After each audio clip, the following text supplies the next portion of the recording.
حضرة حبيبنا وشفيعنا وقرة أعيننا مولانا محمد صلى الله عليه وسلم وعلى آله وصحبه وأزواجه وذرياته وأهل بيته أجمعين ثم إلى أرواح والدينا لآبائنا لأمهاتنا لأجدادنا لجداتنا ولإخواننا لأخواتنا لقرباتنا لمن له حق علينا ولجميع المؤمنين والمؤمنات والمسلمين والمسلمات الأحياء منهم والأموات وخصوصا إلى روح مؤلف هذا الكتاب الشيخ عبد الحكيم حمادة بأن الله ينفعنا به وبعلومه في الدارين.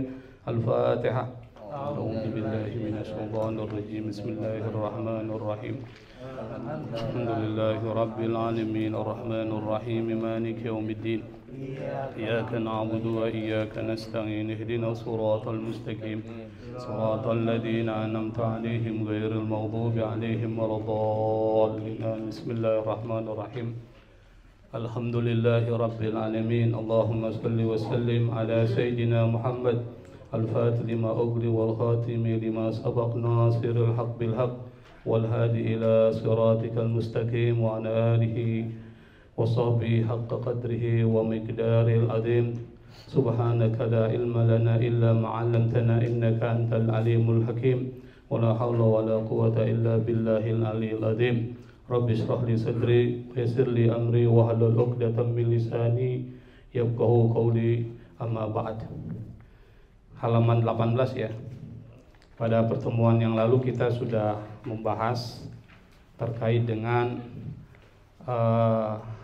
fardu wudu pada pertemuan pertama, di mana terjadi perbedaan pendapat terkait dengan apa yang menjadi fardu wudu. Ada yang mengatakan 6, ada yang mengatakan 4, ada yang mengatakan 7.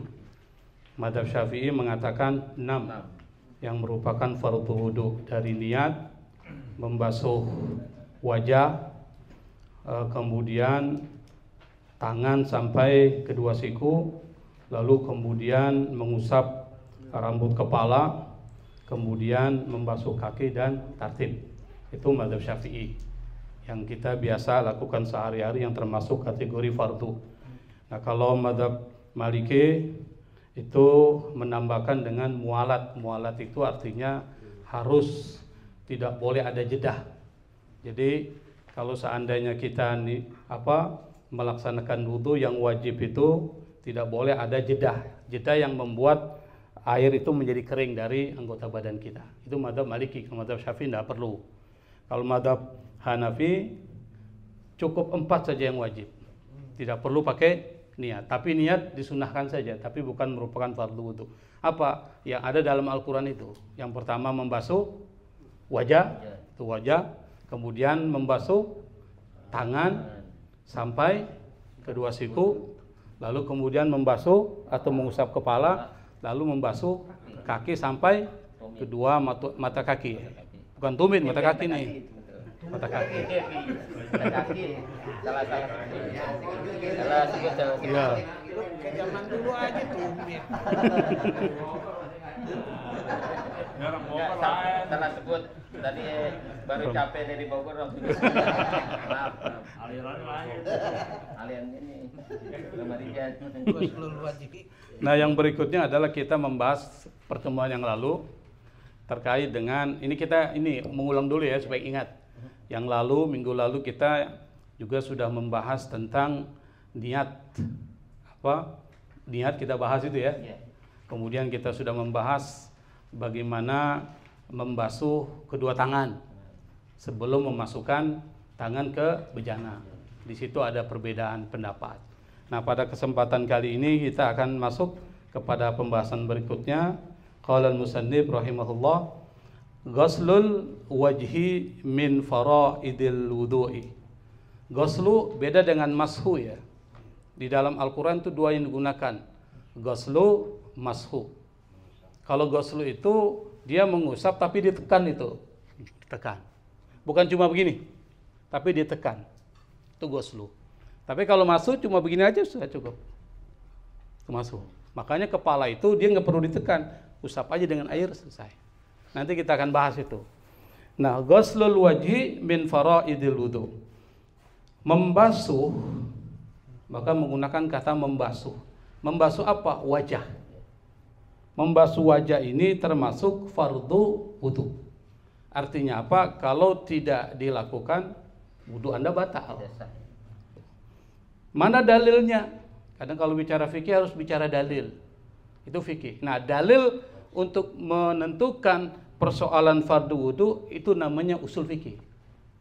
Bisa dipahami ya? Kalau ghusl wajih ini namanya fikih. Tapi kalau tanya mana dalilnya? Nah, itu bicara usul fikih. Dalilnya adalah Al-Qur'an.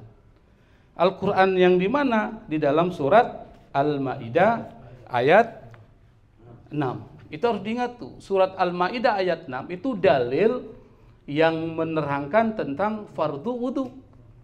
Yang di dalam ayat itu hanya ditentukan 4 anggota badan saja. Nah, soal niat nanti persoalannya di hadis. Makanya Imam Abu Hanifah mengatakan itu bukan merupakan fardu wudu karena dalilnya adalah hadis tuh gitu. Perdebatannya di situ. Nah, fardu wudu yaitu membasuh wajah, semua ulama sepakat. Jadi 4 madhab itu yang menjadi fokus pembahasan kita itu sepakat tuh, nggak ada yang menolak. Siapa? Mazhab Hanafi, mazhab Maliki, mazhab Syafi'i, mazhab kita dan mazhab Hambali sepakat bahwa membasuh wajah hukumnya adalah wajib dan fardu. Fardu maksudnya apa? Kalau ditinggalkan maka batal wudunya. Ittafaqa al-fuqaha'u ala anna ghaslal wajhi min faraidil wudu. Ittafaqa itu artinya sepakat. Dari kata wafaqa. Kemasukan ibta'ala itu kalau belajar shoraf itu ada ibta'ala. Wafaqa jadi ittafaqa. Sepakat. Kalau setuju itu wafaqa. Ana muwafiq, saya setuju tuh dalam bahasa Arab. Kalau saya, Anda setuju, hal anta muwafiq? Apakah Anda setuju? Pakai kata muwafiq. Ana muwafiq, saya setuju. Tapi di sini ittafaqa, sepakat. Siapa yang sepakat? Al-fuqaha. Al-fuqaha itu jamak dari faqih. Dari kata faqihun nanti akan muncul fiqhun. Maka fuqaha itu adalah ahli fikih. Orang-orang yang masuk kategori ahli fikih. Siapa? Imam Syafi'i, Imam Abu Hanifah, Imam Malik bin Anas, pendiri mazhab Maliki, Imam Ahmad bin Hambal, pendiri mazhab Hambali. Itu semuanya adalah fuqaha, ahli fikih. Siapa lagi? Imam Nawawi, mazhab Syafi'i itu. Imam Nawawi itu yang mengarang kitab Riyadhus Shalihin, mengarang kitab Al-Majusarul Mahadab, kitab mazhab Syafi'i yang banyaknya itu yang dijadikan pegangan ulama-ulama Syafi'iyah. Itu ada Al-Majmu. Saya punya kitab sampai 23 jilid. Beli di Jogja itu kebetulan ada lelang.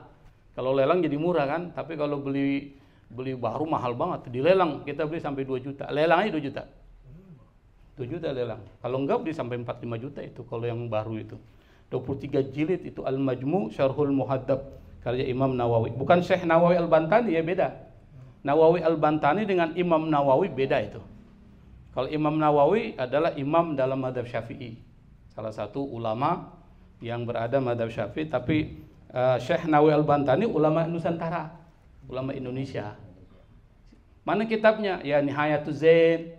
Tuh Nihayatuz Zain itu yang sarah kitab Fathul Mu'in itu, Qurratul Ain itu karya Imam Nawawi. Termasuk kitab apa lagi? Tafsir Marah Labid itu. Tafsir Al-Munir. Ada ya? Munir itu kan ada tafsir Al-Munir yang ditulis Wahbah Zuhaili yang dipakai Ustaz Fikri itu di masjid. Ada juga Al-Munir karya Syekh Nawawi Al-Bantani. Nah, Imam Nawawi beda dengan Syekh Nawawi Al-Bantani. Itu termasuk ahli fikih. Nah, para ahli fikih sepakat anna ghaslal wajhi. Ghaslal wajhi, bukan mashal wajhi. Kalau masa itu usap aja, tapi ini ghasla. Jadi dia kalau mengusapnya ditekan-tekan itu, gitu. Tekan-tekan. Namanya ghaslal wajhi. Min faraidil wudu, termasuk fardu wudu. Dasarnya adalah fagsilu wujuhakum. Maka basuhlah wajah-wajah kalian. Di sini menggunakan fi'il amr. Fagsilu. Jadi kita sedikit lah sentuh. Ada fi'il itu kan ada 3. Fi'il apa aja? Fi'il madhi, mudhari, amar. Nah, kita ingat tuh belajar fikih. Nah, ini adalah fi'il amr.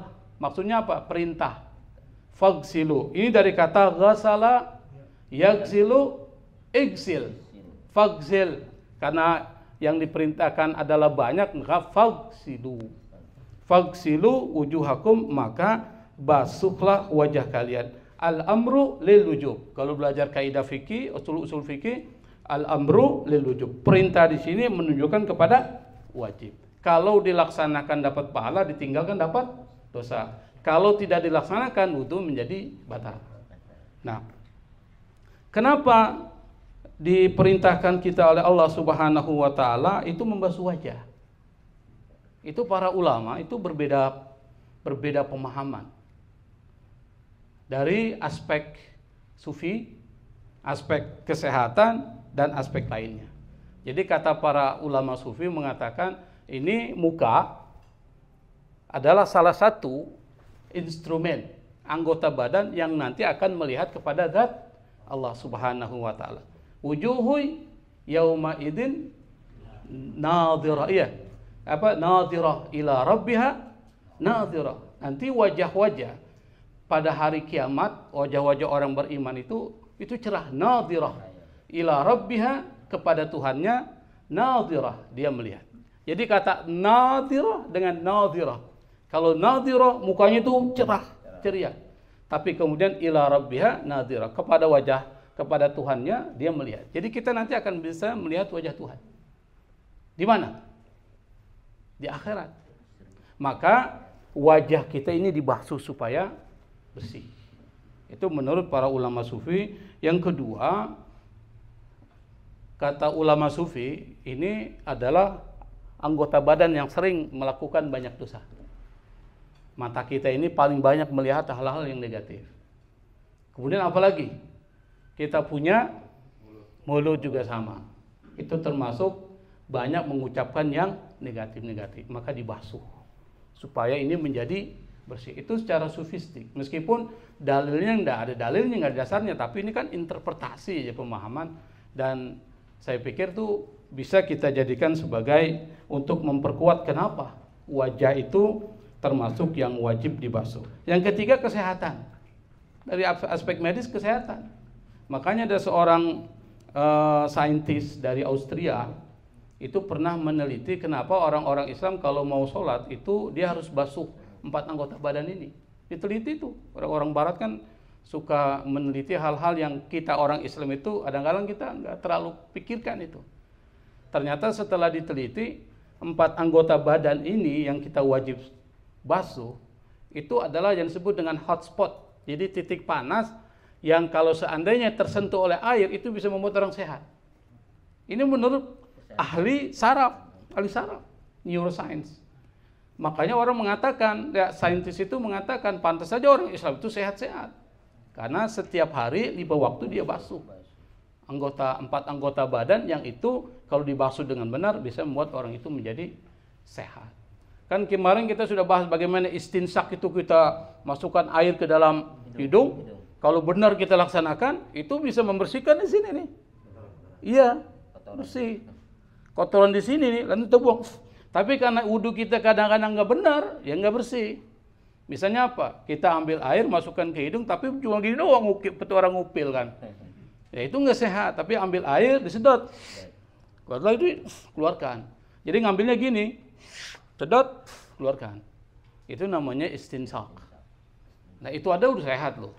Ini kan terbukti pada saat ketika pandemik ternyata orang Islam itu sudah bisa ada tindakan antisipasi untuk supaya tidak terkena COVID-19 itu dengan wudhu itu. Salah satunya adalah istinsak. Nah, para ulama sepakat, tetapi perbedaan pendapatnya disebutkan di sini wa ammal khilafat fi nawahi thalathin. Wawunya di sini adalah wawu ibtida.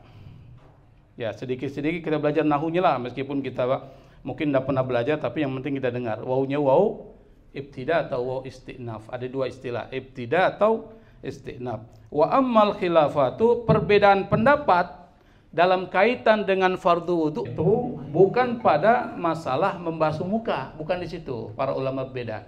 Para ulama itu sepakat membasuh muka ini adalah fardu wudu. Tapi perbedaan pendapatnya adalah wa ammal khilafatu, adapun perbedaan pendapat dari kata khilaf jamaknya khilafat. Fi nawahi thalathin. Nawahi itu jamak dari nahiyah, artinya aspek. Aspek atau sisi, nahiyah atau nawahi thalathin. Jadi ada 3 aspek, 3 sisi perbedaan pendapat para ulama terkait dengan persoalan membasuh wajah. Kalau mazhab Syafi'i itu mengatakan batas wajah itu dari mana ke mana? Min mana biti sya'ri sini, lidah sini sampai sini. Nah, ardonnya dari telinga sampai sini. Itu namanya muka. Itu para ulama sepakat tuh terkait dengan batasan muka. Tapi kalau ada yang botak di sini sedikit nih, kan ada orang yang botak ini. Di sini nih. Tidak semua profesor botak. Saya nggak botak. Wah gitu ya. Yang bolong malah ini di belakang. Nah di sini kalau dia botak, ini bukan kepala, maka nggak perlu dibasuh. Ini bukan bagian dari kepala. Jadi sepakat para ulama itu nggak ada perbedaan pendapat. Nah perbedaan pendapatnya itu adalah nah di sini sebutkan al-awwal yang pertama. Kita akan jelaskan. Ini fikihnya agak menjelimet memang terkait dengan beberapa anggota badan yang mungkin kita seringkali kita tidak paham banyak ya. Yang pertama, perbedaan pendapat para ulama fikih itu adalah pada ghuslul bayadi alladzi bainal idhar. Ini bukan pakai zai, pakai dal. Bainal idhari wal udhun. Bukan zai ya, karena banyak juga kitab itu salah ketik tuh. Seperti kitab Nasoidini yang kemarin yang kita bahas, masa ya'kulu ba'duhu ba'don, kan nggak pas. Harusnya yadlimu ba'duhu ba'don, mendalimi. Nah di sini ada kesalahan ketik, kata zai itu diganti dengan dal. Ghuslul bayadi alladzi bainal idari wal udun. Membasuh al-bayat. Bayat itu adalah titik putih, wilayah putih. Di mana? Bainal idar, izar ini di sini nih, idar nih. Ini tempat tumbuhnya ini nih. Lihya. Ini apa? Jambang ya?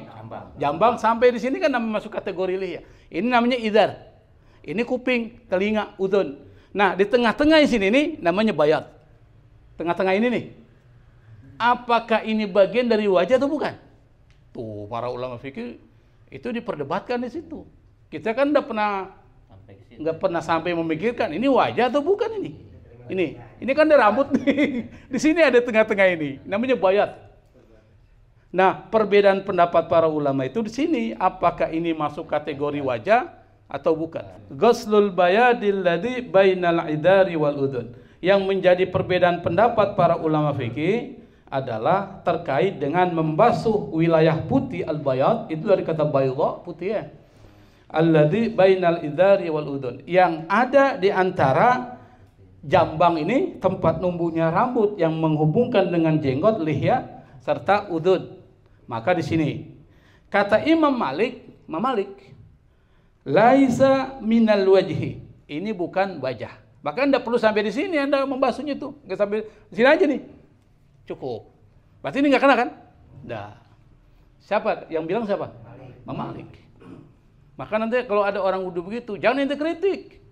Oh salah ini, itu mazhab Maliki.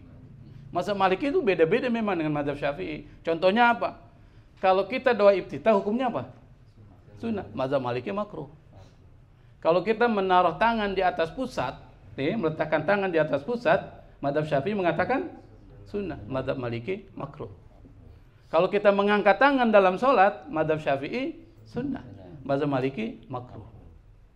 Membaca bismillah wajib di dalam Al-Fatihah. Kalau nggak dibaca, batal sholatnya. Tapi mazhab Maliki bukan bagian dari surat. Makanya adalah orang baca Fatihah tanpa membaca bismillah. Kita nggak perlu salahkan. Memang ada mazhabnya. Kalau kita udah belajar perbandingan mazhab, insya Allah kita jadi orang yang toleran. Tidak mudah menyalahkan orang. Ini baru fikih, belum akidah. Di akidah juga ada perbedaan pendapat.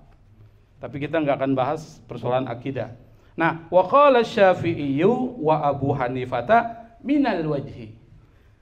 Kata Imam Syafi'i, pendiri mazhab Syafi'i, dan Abu Hanifah, pendiri mazhab Hanafi, mengatakan al-bayadul ladzi bainal idari wal udhun. Ini wilayah di sini nih. Bisa lihat nggak nih? Sini ya. Kita bisa rasa. ini bagian dari wajah, maka harus dibasuh. Kalau nggak dibasuh, batal itu. Nah, batalnya di sini nih, tuh sini. Maka mazhab Syafi'i mengatakan yang dianggap wajah ini adalah panjangnya tulan, panjangnya dari sini ke jakuni. Lihya nggak masuk nih, kita masuk kategori. Nanti akan dibahas itu. Ini jakunnya. Nggak, di sini bukan wajah, di sini. Dan antara telinga dengan telinga, berarti masuk di sini bayat, masuk. Tapi kalau mazhab Maliki nggak perlu. Ini bukan bagian dari wajah, maka nggak perlu dibasuh, nggak apa-apa. Itu menurut mazhab Maliki. Jadi mazhab Syafi'i atau Imam Syafi'i dan Abu Hanifah itu bagian dari wajah dan itu harus dibasuh. Nah, itu perbedaan pendapat yang pertama terkait dengan persoalan wajah. Yang kedua, ghuslu man sadala minal lihya. Membasuh rambut jenggot ini yang turun di sini. Kan ada orang yang jenggotnya panjang tuh. Kalau kita kan emang jarang nih orang Indonesia. Orang Arab rata-rata banyak itu. Kalau bukan jenggot yang panjang, rambut yang panjang. Jadi kalau di sini nih, kira-kira perlu nggak dibasuh gitu? Kan ada orang buat gitu. Ada kan? Basuh tuh, dipegang begini. Itu yang dibasuh. Nah, kata Imam Malik yujibu imra al-ma'i alaih. Imam Malik mengatakan wajib meratakan air di lihya itu. Sini nih. Wajib. Berarti kalau nggak dilaksanakan gimana? Batal tuh. Oh, batal itu. Artinya dia berdosa itu. Dia berdosa kalau dia tidak laksanakan. Kenapa? Karena dianggap wajib. Wasyafi'i wa Abu Hanifata laisa biwajibin imrarul ma'i alaih. Kata Imam Syafi'i dan Abu Hanifah bukan wajib, sunnah aja. Sunnahnya apa? Imrarul ma'i alaih. Imrar itu artinya meratakan air di mana? Di jenggot ini. Kata Imam Syafi'i dan Abu Hanifah nggak wajib, tapi sunnah aja. Kalau ada jenggotnya, kalau wudhu kasih di sini nih, tuh kasih. Bisa dipahami ya? Yang punya jenggot. Kalau yang nggak punya jenggot aman. Mana Bapak? Ah, Bapak itu termasuk dia. Kalau Bapak itu harus tuh. Kerok di Bapak besok kerok. Nah, dikerap besok dia. Jangan, itu jenggot kalau ada enak banget. Anda mau miara jenggot. Sampai sekarang nggak dapet itu. Kalau jenggotnya dikit kayak Scooby-Doo kan. Nah, yang ketiga adalah yang diperbedakan para ulama. Yang ketiga, takhlilul lihya. Ini lihya, ini jenggot artinya lihya. Lihya itu jenggot ya. Kita dapat kosakata bahasa Arab, lihya itu jenggot.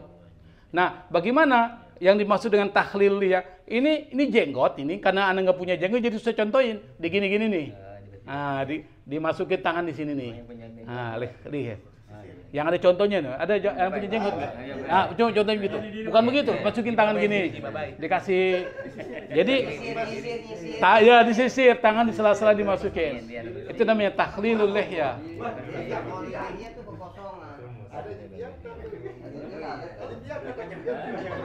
Kalau dia emang dipiara, kalau Bapak nggak dipiara.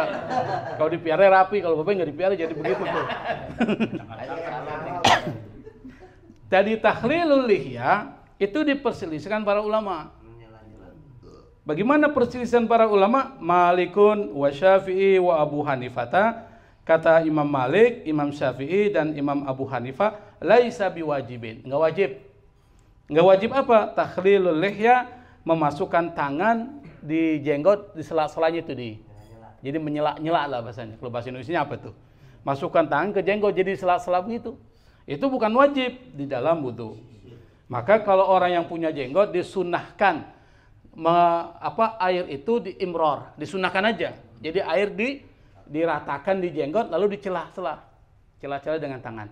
Itu sunnah menurut mazhab Syafi'i, mazhab Maliki dan Abu Hanifah itu sunnah. Jadi bukan wajib.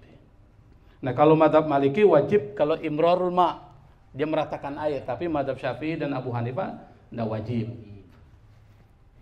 Nah, itu perbedaan pendapat para ulama. Apa yang menjadi dasar perbedaan pendapat mereka? Yang menjadi dasar perbedaan pendapat mereka adalah dalam memahami hadis. Jadi para ulama berbeda pendapat itu pada saat memahami hadis. Yang pertama, kira-kira hadisnya sahih atau tidak, itu satu. Yang kedua, periwayatnya siapa? Yang ketiga, hadis itu diakui sahih, tetapi dalam memahami hadis itu berbeda pendapat. Maka tidak aneh kalau seandainya antar ulama itu perbedaannya tajam. Bahkan di dalam mazhab Syafi'i saja itu perbedaannya tajam juga di antara ulama mazhab Syafi'i. Contohnya apa? Misalnya di dalam ketika kita tawaf mengelilingi Baitullah Ka'bah, itu kalau seandainya kita bersentuhan dengan perempuan, menurut mazhab Syafi'i batal nggak wudunya? Batal. Itu pendapat yang kuat di dalam mazhab Syafi'i. Tetapi ada ulama Syafi'i yang lain mengatakan tidak batal. Itu pendapat namanya pendapat lemah, atau dalam bahasa Arab disebut dengan qaulun marjuh, pendapat lemah. Qaulun rajihnya yang kuat itu adalah batal. Maka kalau kita kemudian mengatakan karena sulit kita melaksanakan duduk pada saat batal ketika tawaf menyentuh kepada perempuan, lalu kita tidak berwudu, kita anggap ini bagian tidak membatalkan. Ada orang mengatakan pindah mazhab, sebenarnya bukan pindah mazhab. Oh ini pakai mazhab Hanafi, kita nggak pindah ke mazhab Hanafi. Kita mengambil pendapat lemah dalam mazhab Syafi'i. Karena dalam mazhab Syafi'i ada pendapat yang seperti itu, yang mengatakan tidak batal. Tapi qaulunnya qaulun marjuh, tidak kuat. Tapi dalam konteks seperti yang saya sebutkan tadi, itu menjadi bisa dipakai. Pendapat lemah itu bisa dipakai. Jadi bukan intiqal min madhab ila madhab, bukan pindah dari satu mazhab ke mazhab lain. Ini banyak tuh orang bilang kita pakai mazhab Hanafi aja. Ada yang kayak gitu ya. Pendapatnya. Umroh.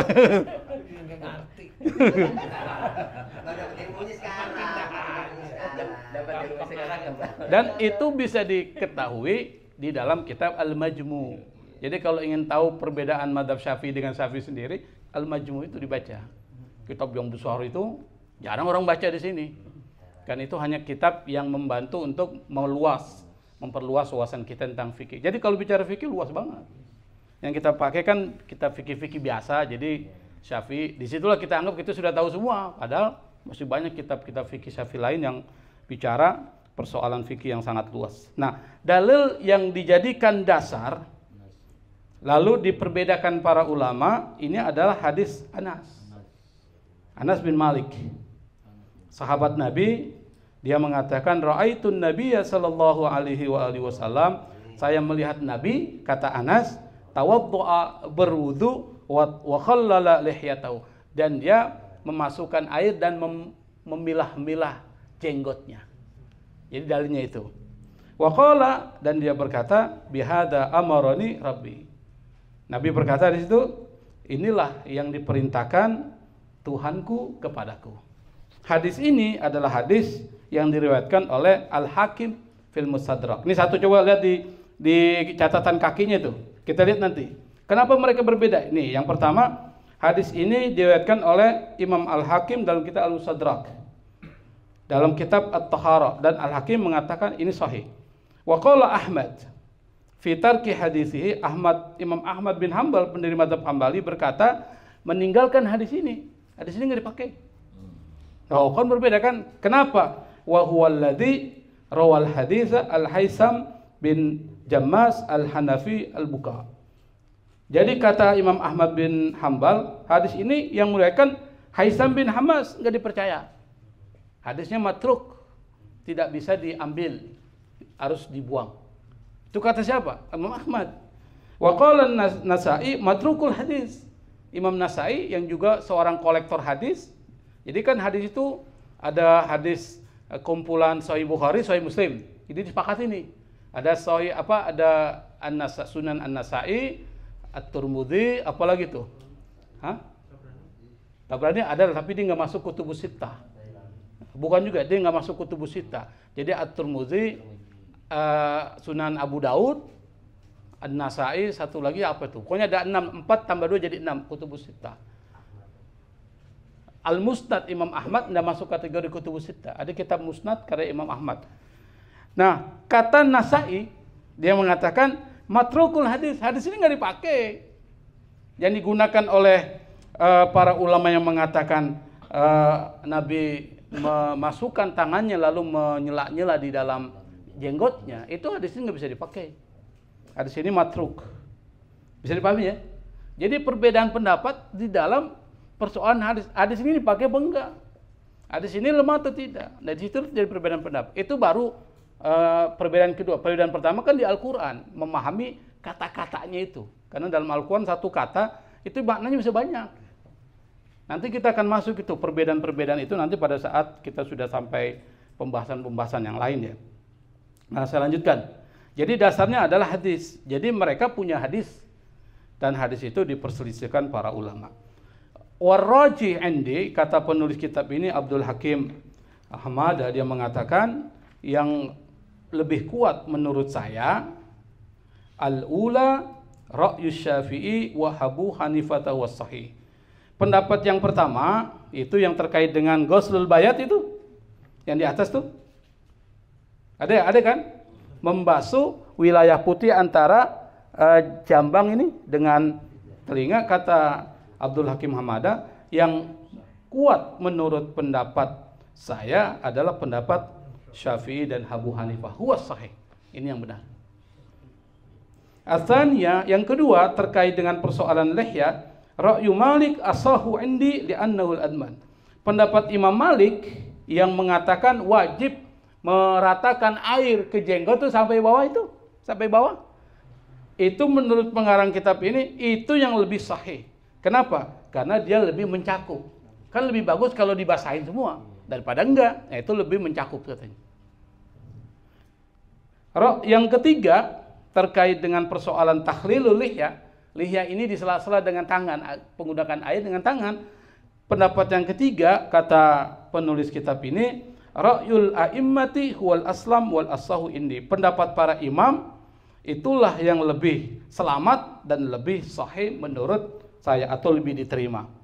Mana pendapat para imam? Malik, Syafi'i, Abu Hanifah mengatakan bahwa takhlilul lihya itu bukan wajib, itu yang sahih. Jadi kalau seandainya wajib, repot banget itu. Kenapa repot? Ada orang-orang yang memang yang jenggotnya panjang banget itu. Itu biasanya seperti siapa itu? Syafiq Basalamah itu. Dan dengar ya, lihat. Basalamah sampai di sini semua ini. Di jenggotnya segini. Bayangkan kalau wajib, semuanya dia harus basuh setengah mati. Kalau jenggotnya kayak Ustadz Babai, ya cuma sedikit, nggak ada masalah. Tapi kalau yang jenggotnya sampai menyentuh bumi, misalnya, wah itu susah banget itu. Dia harus disela-sela semua kan nggak mungkin. Makanya kalau punya jenggot dirapikan. Nah, itu Scooby-Doo. Oke, kita selesai tentang wajah. Nanti kalau ada pertanyaan silakan kita diskusikan. Karena saya juga belajar juga kan.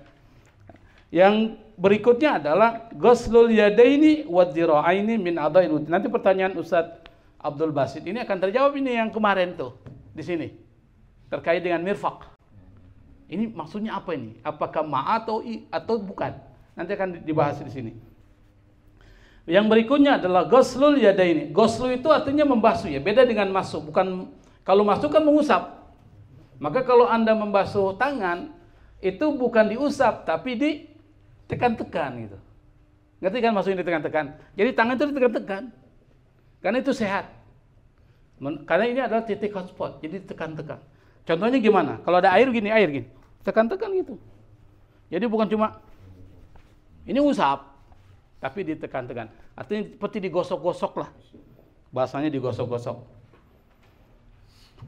Ghuslul yadaini wadh-dhira'aini min a'dha'il wudhu. Membasuh kedua tangan dan kedua siku termasuk bagian dari anggota badan yang perlu dibasuh di dalam wudhu.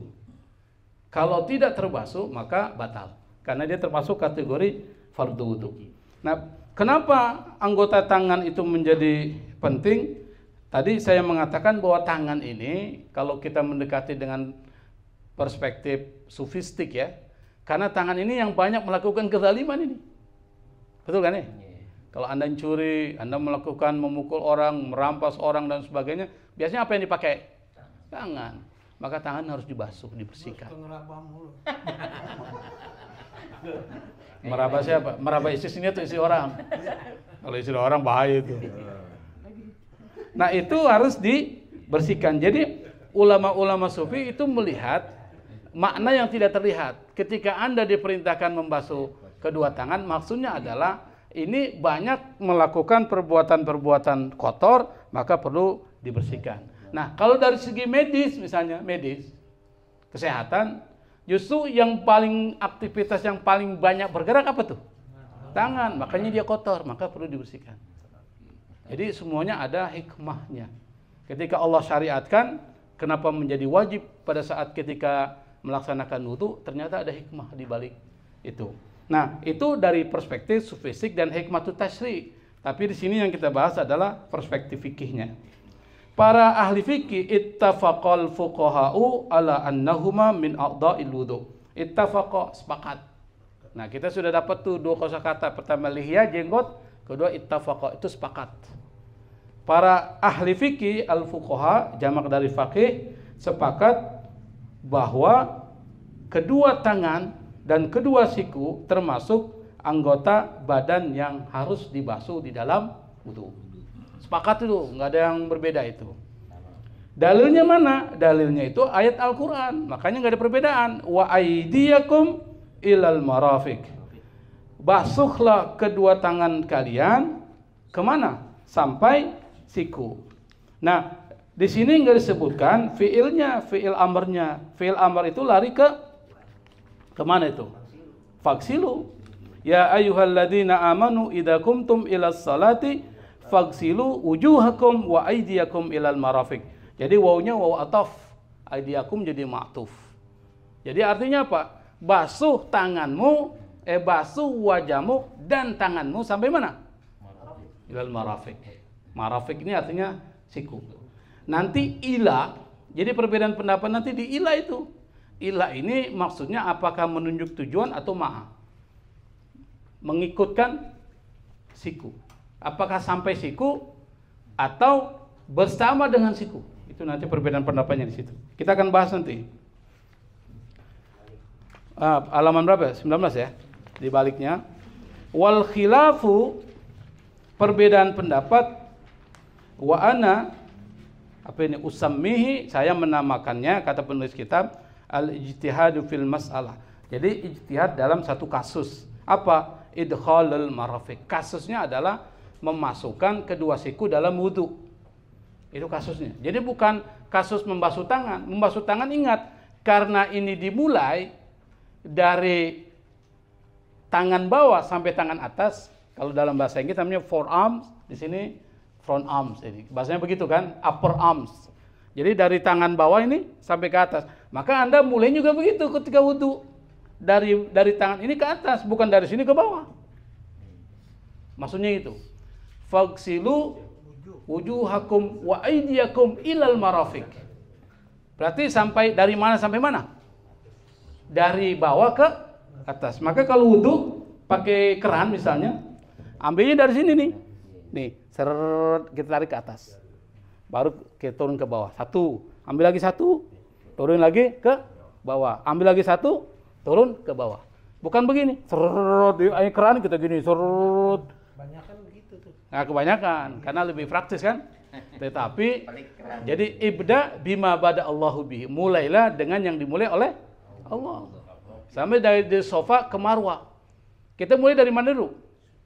Sofa ke marwah. Mulailah dari apa yang dimulai oleh Allah. Jadi kan tidak mungkin dari marwah ke sofa.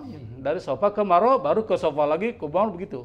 Dimulainya begitu. Sama dari tangan bawah sampai ke siku, mulai dari situ. Meskipun airnya di bejana, ya begitu juga. Meskipun airnya di keran, sama. Dimulai, bisa. Itu afdolnya seperti itu. Nah, perbedaan pendapat di kalangan para ulama adalah dalam kasus idkhalul marafiq. Ini siku ini harus dimasukkan di wudu atau cuma sampai siku. Saya beri contoh begini. Ini air, saya sampai di sini aja nih. Sampai sini. Sampai siku nggak nih? Sampai. Tapi mengikutkan siku nggak? Nggak. Kalau mengikutkan siku berarti ambil lagi tuh. Ikut siku. Jadi ambilnya semua. Tapi kalau sampai sini, kita kadang-kadang kalau pakai baju begini setengah mati nih. Nih begini nih. Kadang-kadang susah sampai ini, sampai kita di sini. Tuh. Hah? Bajunya juga kan. Kalau ditarik susah kan? Akhirnya kita wudu sampai di sini. Tuh. Nah, gini. Basah ya. Padahal ini harusnya masuk ke sini. Nah, ya, makanya orang kalau wudu buka baju dulu. Takut basah dia ke sini. Nah, nanti persoalan pendapatnya itu apakah sampai siku atau mengikut sertakan siku. Itu perbedaan. Nah, sekarang kita lihat bagaimana pandangan para ulama fikih 4 madhab itu terkait dengan ini. Yang pertama, Malik wa Syafi'i wa Ahmad wa Abi Hanifah. Ini bukan Abi Hanifah, Abu Hanifah ya. Karena dia posisinya sebagai ma'atuf ya. Dari mana? Dari Malik. Dan Malik ini adalah mubtada kan gitu. Maka dibacanya bukan Abi, Abu. Salah ketik lagi ini. Harusnya Abu Hanifah. Malikun wa Syafi'i wa Ahmadu wa Abu Hanifah.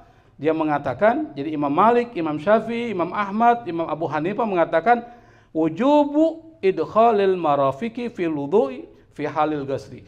Wajib memasukkan mirfaq. Mirfaq itu artinya kedua siku. Jadi diambil itu semua, bukan sampai siku, disertai semua sikunya masukkan. Kemana? Di dalam pelaksanaan wudu fi halil ghusli, pada saat membasuh tangan. Berarti kesimpulannya, Anda kalau wudu ambil air di sini, ambil terus di imror. Imror itu maksudnya diratakan sampai di sini masuk nih. Sini. Nah, kalau lebih upload kasih lagi lebih tinggi lagi. Masukin lebih kan? Iya. Nah, masuk baru dimasukkan ke sini. Digosok-gosok lah bahasanya. Bukan diusap tapi digosok-gosok. Selama 3 kali. Salah semarat. 3 kali itu kan sunnah. 1 juga udah cukup. Nah, masuk ke sini. Nah, di sini diambil diserta. Itu namanya ma'al marafik. Mengambil marafik juga 4 mazhab loh. Mazhab Syafi'i, Maliki, Hambali, Hanafi. Imam Syafi'i, Imam Malik, Imam Ahmad, dan Imam Abu Hanifah. Sepakat. Berarti 4 mazhab sepakat. Loh yang berbeda siapa? Jadi yang sebut saya jelaskan dulu. Wal mirfaq, yang dimaksud dengan mirfaq ini adalah al-mafsil. Mafsil itu persendian. Alladzi bainal adud was sa'id. Yang ada di antara tangan bawah dan tangan atas. Tangan bawah ini tangan bawah. Tangan atas di sini. Ini tangan bawah ini. Maka disebut dengan forearm, tangan bawah. Ini upper arms, tangan atas. Ini tangan atas, ini tangan bawah. Ini kedua tangan, telapak tangan. Ini tangan ini. Yang masuk tangannya ini. Ini tangan bawah, ini tangan atas. Di tengah-tengahnya apa? Namanya mafsil. Persendian, disebut dengan mirfaq, marafik. Inilah siku. Siku tuh, kan ini kan siku dia. Nah, sekarang coba kita lihat. An-Nabi sallallahu alaihi wasallam taraka ghaslahuma fi wudu. Nabi tidak pernah tinggalkan itu. Selalu membasuh kedua tangan dan siku di dalam wudu. At-Tabari Imam At-Tabari berkata la yajibu. Nah, ini sini tidak wajib idkhalul mirfaq fil ghusli. Memasukkan mirfaq ke dalam pembasuhan tangan. Siapa yang bilang? At-Tabari. At-Tabari mengatakan tidak perlu diambil sikunya, cukup sampai siku aja cukup.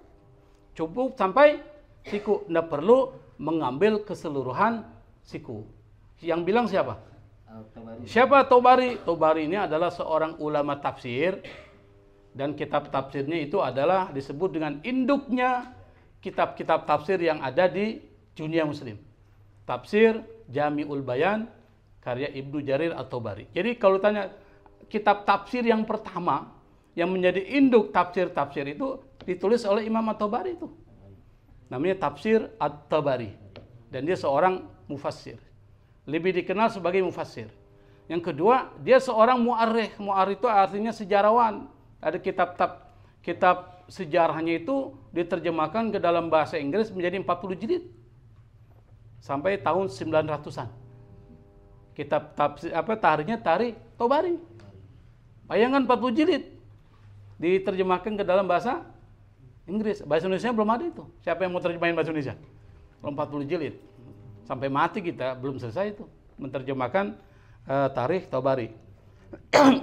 Yang kedua, dia adalah seorang yang disebut dengan imamnya para mufassir. Jadi imamnya mufassir, kalau ditanya siapa imam para mufassir? Tabari itu. Makanya tafsir Tabari itu dibanyakan dijadikan rujukan Ibnu Katsir dan para ulama-ulama tafsir lainnya. Dan dia ini adalah orang yang sangat tawadu. Sangat tawadu. Yang kedua, orang yang tidak punya dendam dan iri hati sama orang lain. Itu Imam Tabari. Yang berikutnya adalah beliau kalau ada orang berbuat kesalahan sama dia langsung maafkan. Dia nggak masukkan ke dalam hatinya. Dan ada orang yang memang melakukan kejahatan kepada Imam Tabari, itu langsung dia maafkan. Dia tidak ungkit-ungkit lagi tuh. Itu hebatnya Imam Tabari. Nah, Imam Tabari ini atau Ibnu Jarir at-Tabari adalah seorang ahli fikih yang kemudian membentuk madhab. Namanya madhab Tabari. Madhab Tabari ini nggak berkembang, cuma sampai 300 tahun aja dia berkembang. 300 tahun aja. Kenapa? Karena muridnya nggak banyak. Tidak seperti Imam Syafi'i. Muridnya banyak dan menyebarkan pandangan Imam Syafi'i. Jadi kuat dia. Nah, Ibnu Jarir at-Tabari dulunya madhab Syafi'i, tapi karena dia mujtahid mutlak, dia menjadi imam madhab tersendiri, tapi pengikutnya enggak banyak. Nah, salah satu pendapatnya adalah ini terkait dengan persoalan apakah wajib memasukkan kedua siku di dalam membasuh wudu, kedua tangan, maksudnya kedua tangan dalam wudu. Jawabannya adalah tidak wajib. Termasuk Ibnu Tabari mengatakan boleh enggak hakim perempuan itu menjadi hakim? Kalau mazhab Syafi'i boleh enggak? Ya, boleh itu mazhab Syafi'i. Tapi Imam Tabari mengatakan boleh. Dia sama dengan Abu Hanifah yang mengatakan perempuan enggak apa-apa jadi hakim. Tapi kalau di Indonesia rata-rata mazhabnya Hanafi itu. Perempuan boleh jadi hakim. Tapi dalam mazhab Syafi'i enggak boleh. Karena apa? Karena perempuan itu akalnya, berpikirnya enggak sepenuh atau enggak full, pendek mungkin, enggak full seperti laki-laki. Itu dalam pandangan fikih. Perbedaan pendapatnya apa dalilnya? Jadi ada dua pendapat. Pendapat ulama jumhur yang 4 mazhab itu mengatakan wajib, Imam Tabari mengatakan tidak wajib. Kenapa berbeda pendapat? Nah, di sini ada ad-dalil. Dalilnya adalah hadis Abu Hurairah. Nah, Abu Hurairah ini kan kita kenal seorang sahabat Nabi yang banyak dikritik oleh ulama Syiah itu. Abu Hurairah. Dia masuk Islam kan pada tahun 7 Hijrah Nabi. Nah, 3 tahun setelah itu Nabi meninggal. Jadi 3 tahun dia bersama Nabi itu. 3 tahun bersama Nabi. Karena dia termasuk sahabat Nabi yang masuk Islam belakangan. Itu Abu Hurairah. Disebut dengan Abu Hurairah, bapaknya kucing kecil. Hurairah itu kucing kecil. Jadi dulu waktu masih kecil, Abu Hurairah dia punya kerja, ada orang miskin, penggembala dia. Nah, di saat menggembala kambing, dia sering bermain dengan kucing kecil tuh. Kucing kecil dia bermain, jadi kebiasaannya itu. Nah, setiap pas mau malam datang, kucing itu taruh di pohon, dia langsung pulang ke rumah, masih kecil. Maka disebut nama julukannya. Jadi Abu Hurairah. Nama julukan tuh. Iya, Abu itu bapaknya kucing kecil. Nah, orang teman-temannya bilang Abu Hurairah ini. Nah, Abu Hurairah itu masuk. Jadi dia masuk Islam pada tahun ke-7 Hijrah, tahun 10 kan Nabi meninggal. Kan begitu kan? Bukan namanya Abdurrahman bin Sakhar. Itu nama asli. Asli. Iya, tapi kalau nama ininya disebut Abu Hurairah, panggilan lakopnya. Julukan. Orang bilang lakopnya. Abu Hurairah, bapaknya kucing kecil. Dan dia orang miskin. Orang miskin. Tetapi dia nggak pernah tidak bersama Nabi, selalu diikuti kemana Nabi pergi. Karena dia tinggalnya di serambi masjid yang disebut dengan Sufa, dia termasuk Ahlus Sufa. Miskin kali hidupnya. Jadi satu ketika karena dia lapar banget, nggak ada makanan, tiba-tiba ada Abu Bakar datang tuh, Abu Bakar lewat. Dia berharap ini kalau dia nanti ketemu Abu Bakar, dia bertanya pasti Abu Bakar akan ngajak dia makan ini, ajak ke rumahnya. Datanglah dia mendekati Abu Bakar, dia tanya, mengajukan pertanyaan, Abu Bakar pun menjawab pertanyaan itu. Setelah itu dia pergi. Berarti Abu Bakar nggak peka itu, nggak peka kan? Kedua dilihat Umar bin Khattab lewat, dia datang lagi tujuannya supaya dia dikasih makan itu, diajak ke rumahnya. Umar bin Khattab setelah menjawab pertanyaan dari Abu Hurairah, langsung dia balik. Nah, tiba-tiba yang ketiga siapa yang datang? Nabi Muhammad SAW. Nabi tahu Abu Hurairah ini lagi lapar. Langsung dia senyum kepada Abu Hurairah. Abu Hurairah, wah Nabi tahu nih kalau saya lagi lapar nih. Abu Hurairah, kau pergi ke rumah. Diajak ke rumah. Di rumah itu ada susu yang baru dibagi orang itu, susu 1 mangkok. Susu 1 mangkok. Nabi baru dikasih orang. Kata Nabi kepada Abu Hurairah, panggil semua orang ahlu sufa datang untuk minum susu. Itu susu 1 mangkok nggak bisa habis. 1 mangkok nggak bisa habis. Wah, Nabi kan lah gitu kan. 1 mangkok nggak bisa habis. Akhirnya Abu Hurairah bilang, kalau gitu saya akan di ahlu sufa saja. Di masjid aja kan, ikuti Nabi. 3 tahun bersama Nabi, dia meriwayatkan sampai 5.274 hadis. Sehingga ulama Syiah itu dikritik. Enggak mungkin lah orang baru 3 tahun kok bisa hadisnya banyak. Karena dia tidak pernah meninggalkan Nabi. Kemanapun Nabi pergi. Nah, itu Abu Hurairah. Maka dia dikritik orang Syiah itu. Ada salah satu pemuda dari Khurasan. Khurasan itu di Iran. Dia datang ke satu majelis ini dia bertanya tentang satu masalah dan dia minta dalil. Dalilnya itu ternyata adalah hadis hadis yang diriwayatkan oleh Imam Bukhari, Imam Muslim, tapi melalui jalurnya Abu Hurairah. Kalau Abu Hurairah yang riwayatkan, saya nggak percaya katanya. Kata dia itu, pemuda dari Khurasan, saya nggak percaya. Kenapa? Orang Syiah kan nanti banget dengan Abu Hurairah. Nggak percaya. Nggak mungkin lah 3 tahun bersama Nabi, tapi meriwayatkan hadisnya banyak banget. Saya nggak percaya itu hadis itu. Nah, tiba-tiba pada saat di kerumunan banyak orang, tiba-tiba ular jatuh dari atas. Ular besar jatuh, orang bubar. Ular itu yang dikejar bukan semua orang, cuma orang itu yang dikejar. Dikejar tuh orang itu. Akhirnya orang itu tobat. Oh, astagfirullahaladzim, sudah nggak mau lagi ngomong begini kan. Akhirnya ular itu hilang. Artinya apa? Karamahnya dari Abu Hurairah. Makanya jangan main-main tuh dengan Abu Hurairah. Bahasanya begitu. Jadi hadis diriwayatkan oleh Abu Hurairah. Jangan kita punya pandangan buruk terhadap Abu Hurairah. Nah, salah satu hadis Abu Hurairah ini adalah ini nih. Apa? Annahu sallallahu alaihi wa alihi wasallam ghassala yadahul yumna hatta syara'a fil adud. Nabi Muhammad SAW, kata Abu Hurairah, itu membasuh tangan kanannya sampai masuk, syara' itu masuk ya, sampai memasukkan ke dalam adud itu. Apa? Sampai ke lengan atas. Lengan atas ini. Berarti siku masuk nggak? Masuk dong, lengan atas. Berarti siku masuk. Siapa kata Abu Hurairah? Itu pendapat yang pertama, dalilnya itu. Yang kedua, wa aidan ila hal hiya ghaiyah ay ma'al marafiqi aw laysat ghaiyatan dunal marafiq. Kata ila yang ada di dalam ayat Quran tadi itu. Fagsilu wujuhakum wa aydiyakum ilal marafiqi. Nah, kata ila itu. Nah, kata ila ini apakah dia ghaiyah? Ghaiyah itu artinya dari kata ghaya, tujuan. Masuk di sana ma'al marafiq beserta siku, atau bukan ghaiyah, di mana tanpa masuk pada siku, cuma sampai siku tapi dia masuk siku. Jadi perbedaan pendapat para ulama dalam ayat Quran. Jadi yang pertama, ayat Quran berbeda memahami kata ila itu. Apakah sampai di siku atau masuk ke dalamnya siku?